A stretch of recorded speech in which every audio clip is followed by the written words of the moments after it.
বন্ধুরা আজকের এই ভিডিওতে আমি আপনাদেরকে দেখাবো কিভাবে আপনি আপনার গুগল পে অ্যাপের ইউপিআই পিন চেঞ্জ করবেন। আপনারা অনেকেই হয়তো বা ইউপিআই পিন কি বুঝতে পারছেন না। আমি আপনাদেরকে দেখাই। যখন আপনি গুগল পে অ্যাপের মধ্যে আসার পর আপনার ব্যালেন্সটা চেক করতে যান, তখন এখানে আপনাকে একটা 6 ডিজিটের পাসওয়ার্ড দিতে হয়। এখন ধরে নেন আপনি এই 6 ডিজিটের যে পাসওয়ার্ডটা আপনি দিয়েছিলেন হয়তো বা কোনো কারণে আপনি ভুলে গেছেন। সো এখন আপনি আপনার ব্যালেন্সটা কীভাবে চেক করবেন?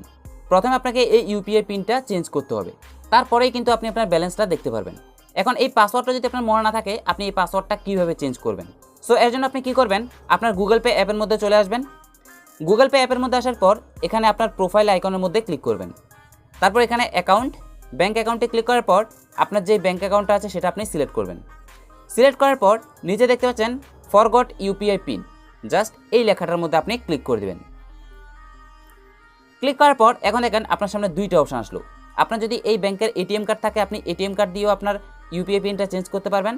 যদি আপনার কাছে এটিএম কার্ডটা না থাকে তাহলে আপনি আধার কার্ড দিয়ে আপনার ইউপিআই পিনটা চেঞ্জ করতে পারবেন।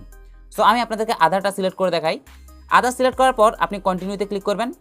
এখন দেখেন এখানে আপনাকে বলছে এখানে আপনার আধার কার্ডের দেখেন ফার্স্ট 6 ডিজিট নাম্বার, মানে আপনার আধার কার্ডের মধ্যে প্রথম যে 6টা সংখ্যা আছে সেগুলি আপনাকে দেওয়ার জন্য।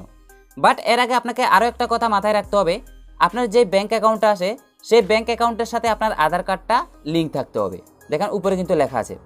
সো এখন আমরা কি করব, আমার আধার কার্ডের মধ্যে প্রথম যে 6টা সংখ্যা আছে সেটা এখানে দিয়ে দিব।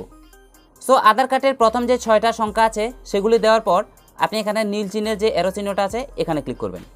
ক্লিক করার পর এখন দেখেন আপনার মোবাইলে কিছু মেসেজ আসবে। দেখেন আমার মোবাইল কিন্তু অলরেডি মেসেজ চলে আসলো। সো একটা মেসেজ কিন্তু অলরেডি বসে গেছে। সো এখন আমি এখানে রাইট চিহ্নে ক্লিক করব। ক্লিক করার পর এখানে বলছে আরও একটা ওটিপি আমার মোবাইলে এসেছে সেটা দেওয়ার জন্য। টোটাল 2টা মেসেজ এসেছে। সো দেখেন আমি যদি মেসেজে চলে আসি, সো লাস্টে যে 29 এটা কিন্তু অলরেডি বসে গেছে। সো এবং আমাদেরকে এখন এই পিনটা দিতে হবে 833693 833693। তো এটা দেওয়ার পর আমি এখানে রাইটে ক্লিক করলাম। এরপর এখন আমাকে বলছে এখানে আমার ইউপিআই পিনটা আমি চেঞ্জ করতে পারবো। সো এখন আমি এখানে যে কোনো 6টা সংখ্যা আমি দিতে পারবো। দেখেন যেমন আমি দিয়ে দিচ্ছি 1 2 3 4 5 6, এটা দিয়ে রাইট করে দিলাম। আবার সেম আমি 1 2 3 4 5 6 এটা দিয়ে আমি রাইটে ক্লিক করে দিলাম। সো এখন কিন্তু আমার ইউপিআই পিনটা চেঞ্জ হয়ে গেছে, দেখতে পাচ্ছেন ইউপিআই পিন আপডেটেড। সো এর মানে হচ্ছে আমার ইউপিআই পিনটা কিন্তু চেঞ্জ হয়েছে। এখন দেখেন আমি যদি চেক ব্যালেন্স, সো আমি এখান থেকে দেখাই আপনাদেরকে।